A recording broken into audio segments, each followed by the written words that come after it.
નમસ્કાર વિદ્યાર્થી મિત્રો, ઇંગ્લિશ વિથ ગૌરવ સોલંકીમાં આપ સૌનું હાર્દિક સ્વાગત છે। આજે આપણે ટ્રાન્સલેશનની ડે 4 ની જે એક્સરસાઇઝ છે એની સાથે મળ્યા છીએ। આ ટ્રાન્સલેશનની એક્સરસાઇઝ આપણે લાંબા સમય સુધી કન્ટિન્યુ કરવાના છીએ। જે લોકોને ડિસ્ક્રિપ્ટિવ ઇંગ્લિશ લખવામાં પ્રોબ્લેમ થાય છે એમના માટે આ ખાસ છે, એમને બહુ જ હેલ્પ કરશે અને જેમને ઇંગ્લિશ આવડે છે એ પણ કંઈક નવા કન્સેપ્ટ શીખી શકશે, એના ઇંગ્લિશને વધારે બેટર કરી શકશે થ્રુ ધીસ એક્સરસાઇઝ। તો આજનું આપણે જે પહેલું સેન્ટેન્સ છે જોઈએ કે યુવાનોએ રોજગારી મેળવવા માટે કૌશલ્ય વિકસાવવું જોઈએ। યુવાનોએ રોજગારી મેળવવા માટે કૌશલ્ય વિકસાવવું જોઈએ। વિડીયોને પોઝ કરો, આ સેન્ટેન્સ તમારી રીતે ટ્રાન્સલેટ કરવાની ટ્રાય કરો, મનમાં ટ્રાન્સલેટ કરવાની ટ્રાય કરો, પછી આપણે જોઈએ કે આની એપ્રોચ શું હોઈ શકે। કોઈ પણ સેન્ટેન્સને ટ્રાન્સલેટ કરતી વખતે અથવા કોઈ પણ વાક્ય લખતી વખતે એ વાક્યનો આધાર એટલે કે વર્બ એ બહુ જરૂરી છે। એ વર્બ કયા ટેન્સમાં આવશે, આ વર્બ એક્ટિવ છે કે પેસિવ છે એ જાણવું, અને ત્યારબાદ સબ્જેક્ટ અને વર્બ એગ્રીમેન્ટ। સબ્જેક્ટ બહુવચન છે તો વર્બ પણ બહુવચનમાં આવશે, સબ્જેક્ટ સિંગ્યુલર છે તો એને એકોર્ડિંગ વર્બ પણ સિંગ્યુલર ફોર્મમાં જ આવશે। ઓકે, તો આ ત્રણ વાતો આપણે જાણીએ છીએ અને વાક્યનો આધાર તૈયાર કરીએ છીએ। સેમ અહીંયા કરો, અહીંયા વર્બ શું છે, અહીંયા વર્બ છે, તમને અંડરલાઈન કરી નથી આપ્યું, આ વખતે તમારે જ ગોતવાનું છે। યુવાનોએ રોજગારી મેળવવા માટે કૌશલ્ય વિકસાવવું જોઈએ। તો યુવાનોએ રોજગારી મેળવવા માટે આ કરવા માટે કંઈક કરવું પડશે, તો યુવાનો શું કરશે તો કે કંઈક વિકસાવશે। તો એ થયું તમારું મેઇન વર્બ છે, શું છે? ડેવલપ। ડેવલપ એટલે વિકસાવવું। તો યુથને કહે છે કે કંઈક વિકસાવવું જોઈશે, તમારે જોઈશે, જોઈએ એટલે તમે સજેશન આપો છો, અને સજેશન આપો અંગ્રેજી ભાષામાં ત્યારે તમે એક મોડલનો યુઝ કરો છો। વર્બથી સીધું સજેશન ના ખબર પડે, એની આગળ એક હેલ્પિંગ વર્બ, એક મોડલ વર્બ તમારે મૂકવું પડશે, અને એ છે should. Okay, can, could, should, would, may, might, will, shall, આ બધા મોડલ્સ છે, એનો અલગ અલગ મૂડ દેખાડવા માટે, અલગ અલગ ઇન્ટેન્સિટી દેખાડવા માટે તમે એનો યુઝ કરો છો। તો should develop, youth should develop, મળી ગયો તમને વર્બ। તમારો સબ્જેક્ટ શું છે? યુવાન। યુવાનોએ આ વિકસાવવું જોઈશે, તો લખો કે યુથ એટલે યુવાનો। ઓકે, સિંગ્યુલર યુથ્સ નથી કરવાનું, યુથ એટલે યુવાનો જ થશે। યુથ શુડ ડેવલપ, શું? યુથ શુડ ડેવલપ સ્કિલ, કૌશલ્ય એટલે skill. Youth should develop skill, શેના માટે? શેના માટે સ્કિલ ડેવલપ કરવાની છે? રોજગારી મેળવવા માટે। તો ટુ ગેટ એટલે મેળવવું, two gate employment, two gate employment. Understood? તો આ રીતે સેન્ટેન્સ બનશે કે youth should develop skill two gate employment. Understood? હવે આમાં શુડ ડેવલપ સિવાય એક બીજો એક કન્સેપ્ટ છે, તમને કહું। આ ડેવલપ જે વર્બ છે એને જુઓ તમે, આ વર્બની પાછળ તમે કંઈક મૂકો છો, સ્કિલ, તો આને કહેવાય આ વર્બનો ઓબ્જેક્ટ। અમુક વર્બ અંગ્રેજી ભાષામાં એવા હોય કે તેને ઓબ્જેક્ટ વિના તમે લખી શકતા નથી। અમુક વર્બ અંગ્રેજી ભાષામાં એવા હોય કે તેને ઓબ્જેક્ટ વિના લખી શકતા નથી, જેમ કે ડેવલપ। તો ડેવલપ, આઈ ડેવલપ વોટ તમારે કહેવું જ પડે, તમે એટલું ના બોલી શકો કે I develop this or I develop that, એ તમારે લખવું જ પડે। અહીંયા તમે લખ્યું કે આઈ ડેવલપ સ્કિલ, અને એવી રીતના વર્બ હોય ને એની પછી પ્રિપોઝિશન મૂકવાની જરૂર નથી। Youth should develop in skill, youth should develop on skill, જરૂર ના પડે, સીધું જ તમારે એનો ઓબ્જેક્ટ મૂકી દેવાનો। તમને એક બીજું વર્બ કહું એના અગેન્સ્ટ, ડાન્સ। તો હું એટલું લખી શકું કે આઈ ડાન્સ, એટલું હું લખી શકું, ખોટું ના પડે, આઈ ડાન્સ, હું નાચું છું, આઈ ડાન્સ, પતી ગયું। આની પાછળ કોઈ ઓબ્જેક્ટની જરૂર નથી, આઈ સિંગ, આઈ ડાન્સ। ઓકે, તો આવી રીતનો જે વર્બ હોય અંગ્રેજી ભાષામાં એને તમે કહો છો ઇનટ્રાન્ઝિટિવ એટલે કે ટ્રાન્સફર નથી થતો, અને આ જે રીતનો વર્બ હોય એને તમે અંગ્રેજી ભાષામાં કહો છો ટ્રાન્ઝિટિવ। ઓકે, પાર્ટ્સ ઓફ સ્પીચની અંદર વર્બ આવે અને વર્બના પણ બે પ્રકાર આવે, ટ્રાન્ઝિટિવ, ઇનટ્રાન્ઝિટિવ। તો આને કહેવાય ટ્રાન્ઝિટિવ, કે ડેવલપ પછી તમારે કહેવું જ પડે કે શું વિકસાવ્યું, યુથે વિકસાવવું જોઈએ, તો શું વિકસાવ્યું તમારે બોલવું જ પડે। અન્ડરસ્ટુડ? એટલા માટે અહીંયા તમે સીધું જ સ્કિલ લખો છો, કોઈ પણ પ્રિપોઝિશનની જરૂર પડતી નથી। Youth should develop skill two gate employment. ચલો આગળ જોઈએ। શહેરોને સ્માર્ટ બનાવવાથી જીવન ધોરણ સુધરશે। તમારી રીતે ટ્રાય કરો, પછી આપણે ટ્રાય કરીએ। શહેરોને સ્માર્ટ બનાવવાથી જીવન ધોરણ સુધરશે. તો કંઈક સુધરશે એવું વાત કરી છે. અને સુધરશે, સુધરે એમ નથી કીધું, સુધરશે ભવિષ્યાત્મક વાત છે. તો સુધરવું એટલે શું કે ઇમ્પ્રૂવ, ઇમ્પ્રૂવ. અને ભવિષ્યાત્મક છે તો મોડલ એડ કરો, વિલ ઇમ્પ્રૂવ. આ વિલ ઇમ્પ્રૂવ કોણ થશે? વિલ ઇમ્પ્રૂવ કોની વાત છે? કોણ શું ઇમ્પ્રૂવ થશે? તો કે જીવન ધોરણ એ તમારો કરતા છે. જીવન ધોરણ સુધરશે. વર્બ જેના પર ફંક્શન થઈ રહ્યું છે અથવા જે એ વર્બ કરી રહ્યો છે, જે આ વર્બને એક્ટિવ બનાવી રહ્યો છે એને સબ્જેક્ટ કહેવાય. અન્ડરસ્ટુડ? ટૂંકમાં જેની વાત કરો છો એને તમારો સબ્જેક્ટ કહેવાય. તો અહીંયા જીવન ધોરણ, જીવન ધોરણને તમે શું કહેશો? કે લાઈફસ્ટાઈલ. જીવન ધોરણને લાઈફસ્ટાઈલ તો ના કહો, જીવન ધોરણને તમારે કહેવાય કે standard of living. Standard of living. Okay, standard of living will improve. Standard of living વધશે, જીવન ધોરણ સુધરશે શહેરોને સ્માર્ટ બનાવવાથી. એનું તમને એક મેથડ આપી કે આ મેથડથી જીવન ધોરણ તમારું સુધરશે. તો જ્યારે તમને મેથડ આપે કે કોઈ મીન્સ આપે, કોઈ મેથડ કે કોઈ મીન આપે એટલે એને શું કહેવાય? સાધન. ગુજરાતીમાં તમે કહો તો કોઈ સાધન આપે, એનાથી તમે આ મેળવી શકશો, એનાથી આ શક્ય બનશે, ત્યારે તમે યુઝ કરો છો બાય. શું? By. By making cities, by making cities smart. શહેરોને સ્માર્ટ બનાવવાથી. By plus gerund, by plus gerund તમે યુઝ કરો છો કોઈ મેથડ શો કરવા માટે, કોઈ મીન્સને દેખાડવા માટે. ઓકે, તો આ જ હતું. આમાં હજુ એક તમે શીખી શકો છો. તમને એક બીજો કન્સેપ્ટ હોય છે, બાયની સાથે તમે બીકોઝ ને કમ્પેર કરતા હોવ છો. બાય અને બીકોઝમાં આટલો ફરક હોય છે. બીકોઝ છે ને પાછળ રીઝન આપે. શું આપે? રીઝન આપે, કારણ આપે. અને અહીંયા રીઝન ના હોય, અહીંયા મેથડ હોય. મેથડ હોય, મીન્સ હોય. તમને એક એક્ઝામ્પલ આપું કે આઈ સ્ટે એટ હોમ. હું ઘરે રોકાણો બીકોઝ આઈ, ભૂતકાળની વાત હોય ને મોટા ભાગે, આઈ સ્ટેડ એમ લખું કે I stayed at home because I was sick. કારણ કે હું બીમાર હતો. Because I was sick. તો આ શું થયું? આ કારણ છે. ઓકે, કારણ છે. હવે બીજું વાક્ય કે આઈ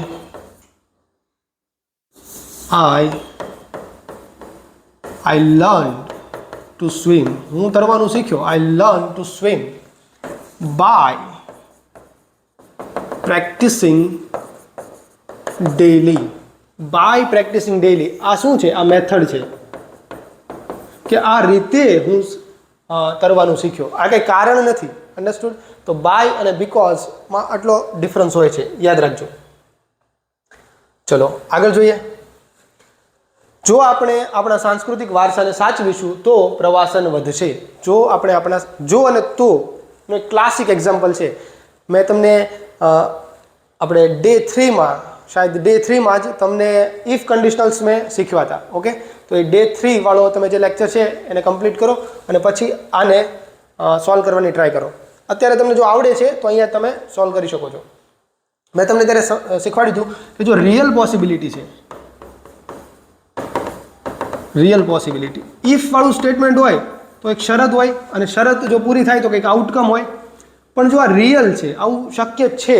ઘણીવાર ઇફમાં એવું બોલતા હોય ને કે જો હું ભારતનો વડાપ્રધાન હોઉં તો, પણ આ શક્ય નથી. આ હાઇપોથેટિકલ ઇમેજિનરી સિચ્યુએશન છે. અન્ડરસ્ટુડ? તો એનાથી વિરુદ્ધ રિયલ છે ત્યારે તમે અહીંયા સાદો વર્તમાન લખો છો ઇફની સાથે શરતમાં, અને જે બાકીનું જે આઉટકમ વાળું જે સેન્ટેન્સ છે એની અંદર તમે ભવિષ્ય દેખાડો છો. શું દેખાડો છો? ભવિષ્ય. શેનાથી દેખાડો છો? વિલથી દેખાડો છો, અથવા માઇટથી પણ દેખાડી શકો, અથવા મેથી પણ દેખાડી શકો. અન્ડરસ્ટુડ? ક્યારેક કેન પણ યુઝ થાય છે, પણ બહુ ઓછા એના ચાન્સ છે. Okay, most of the time તમને વિલ જ જોવા મળશે. MCQમાં તમે જાઓ ને તો તમને વિલ વધારે જોવા મળે છે. હવે જો આ સેન્ટેન્સને બનાવવું એકદમ રમત વાત છે. જો તમને આ વાક્ય રચના યાદ છે તો, જો આપણે આપણા સાંસ્કૃતિક વારસાને સાચવીશું તો ઇફ સાથે આ શરત છે તો આ શરતને શેમાં લખશો? સાદો વર્તમાન.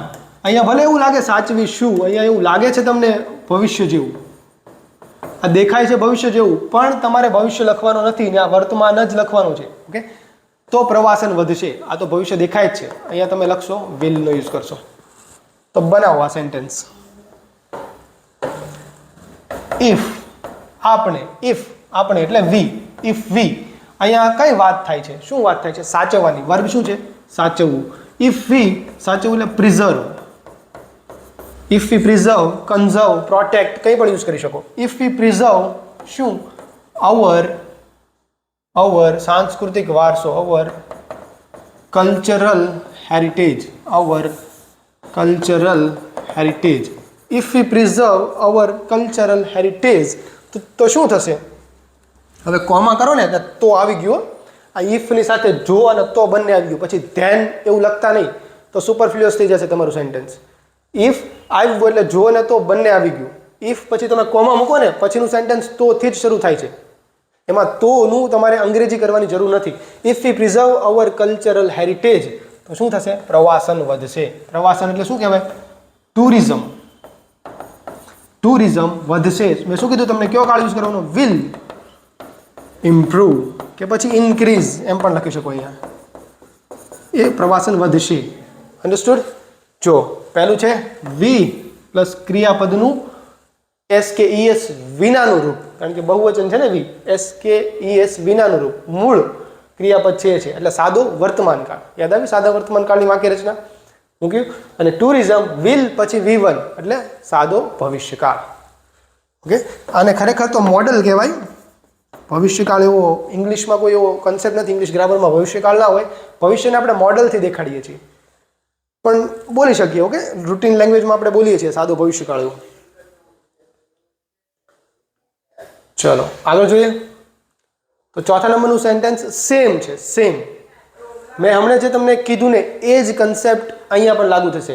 જો આપણે હવે પર્યાવરણની સંભાળ નહીં રાખીએ તો આવનારી પેઢીઓને ગંભીર પરિણામો ભોગવવા પડશે. સેમ રિયલ પોસિબિલિટી છે ને. જો પર્યાવરણની જાળવણી અત્યારે નહીં કરો તો આવનારી જે પેઢી છે, જે તમારા બાળ બચ્ચા છે, એને ગંભીર પરિણામો ભોગવવા પડશે. તો આ રિયલ પોસિબિલિટી છે. તો ઇફની સાથે જે કન્ડિશન તમે લખશો, કે ઇફની સાથે કન્ડિશન લખશો એ સાદું વર્તમાન હશે, અને એના પછી જે આઉટકમ છે એ તમે વિલથી શો કરશો. અન્ડરસ્ટુડ? તો સિમ્પલ છે અને ટ્રાય કરો. સંભાળ નહીં રાખીએ. સંભાળ ના રાખવું એટલે સંભાળ રાખવું એટલે કે ઇફ વી એને પ્રોટેક્ટ નહીં કરીએ એવી સેન્સ છે. ઓકે, તો ઇફ જો આપણે હવે પર્યાવરણની સંભાળ નહીં રાખીએ, if V don't protect, do not protect, સાદો વર્તમાન કાળ. if we don't protect our પર્યાવરણ એટલે environment, if we don't protect our environment now, હવે કીધું છે ને, if you don't protect our environment now એટલે આ સમય પાકી ગયો છે, ટિકિંગ પોઈન્ટ આવી ગયો છે. ઓકે, કે હવે જો આપણે પર્યાવરણની સંભાળ નહીં રાખીએ તો આવનારી પેઢીઓને ગંભીર પરિણામો ભોગવવા પડશે. તો અંદર છે જ, ઇફમાં જ આવી ગયું છે. આવનારી પેઢી એટલે શું કહેવાય? આવનારી પેઢી એટલે અપકમિંગ પેઢી એટલે જનરેશન્સ. અપકમિંગ જનરેશન્સ એને ગંભીર પરિણામો ભોગવવા પડશે. આ છે ભોગવવું પડશે છે ને, એ મેઇન તમારું વર્બ છે. અપકમિંગ જનરેશન્સને ભોગવવું પડશે. ભોગવવું એટલે શું થાય? ફેસ કરવું, એમ કે ને, એને ફેસ કરવું પડશે, સફર કરવું પડશે. એવું પણ કે ફેસ કરવું વધારે સારું વર્ડ છે અહીંયા. પણ મારે તમને એ શીખવાડવું છે કે ભોગવવું પડશે. ભવિષ્યની વાત કરીશ. ભોગવશે તો વિલ ફેસ, ભોગવશે તો દે વિલ ફેસ. ઇફની સાથે સાદું વર્તમાન કાળ અને વિલ આવશે ને, તો અહીંયા will, they will face. Okay, પણ ભોગવવું પડશે. આવું એની ઈચ્છા નથી પણ આ કરવું પડશે, તો લખો will have to face. Understood? આ વિલ હેવ ટુ એવી રીતે યુઝ થાય. ભવિષ્યમાં તમારે કરવું પડશે ને તો વિલ હેવ ટુ. આપણે આમ પણ વર્તમાનમાં કંઈક કરવું પડશે, ફરજિયાતપણે કરવાનું છે, તો આપણે હેવ ટુ નો યુઝ કરીએ છીએ ને, તો અહીંયા એવી જ રીતે વિલ હેવ ટુ. ઓકે, પણ વર્તમાનમાં ક્યારેક હેઝ ટુ થઈ જાય છે જ્યારે કરતા હી શી ઇટ હોય ને ત્યારે. પણ ભવિષ્યમાં એવું નહીં થાય, કારણ કે વિલ મોડલ આવ્યું ને, મોડલ પછી હંમેશા બેઝ વર્બ, વિલ પછી હેવ જ આવે, વિલ પછી હેઝ ક્યારેય ના આવે. ઓકે, લખી લો વિલ હેવ ટુ ફેસ શું? ગંભીર પરિણામો. ગંભીર પરિણામોને શું કહેશો? Will have to face severe એટલે ગંભીર અથવા સિરિયસ પણ લખી શકો તમે. Okay, will have to face serious, પરિણામ એટલે રિઝલ્ટ્સ, કોન્સિક્વન્સીસ. ઓકે, પરિણામો એટલે રિઝલ્ટ પણ લખી શકો, આઉટકમ્સ એવું પણ લખી શકો. તો જો આ વાક્ય મોટું લાગે છે પણ કંઈ નથી આમાં, ઇફ પછી સાદો વર્તમાન કાળ અને જે આઉટકમ વાળો પાર્ટ છે, જો આ શરત પૂરી થશે તો આવું થશે, એ જે પાર્ટ છે એને તમે વિલનો યુઝ કરીને, વિલ મોડલનો યુઝ કરીને એને ભવિષ્યાત્મક બનાવી છે. ઓકે, સિમ્પલ છે. ચલો, બ્રેક કરી નાખવાનું વાક્યને, તોડી નાખવાનું ઘણા બધા ટુકડામાં અને પછી સમજવાની ટ્રાય કરવાની, સમજાઈ જશે. પાંચમું છે, ભ્રષ્ટાચારને નાબૂદ કરવા માટે સખત કાયદાઓની જરૂર છે.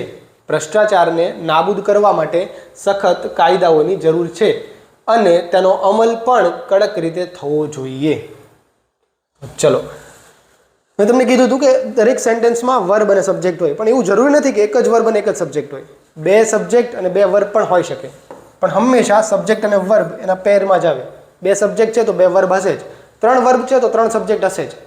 ઓકે, તો અહીંયા જુઓ, વર્બ કયો છે? ભ્રષ્ટાચારને નાબૂદ કરવા માટે સખત કાયદાઓની જરૂર છે.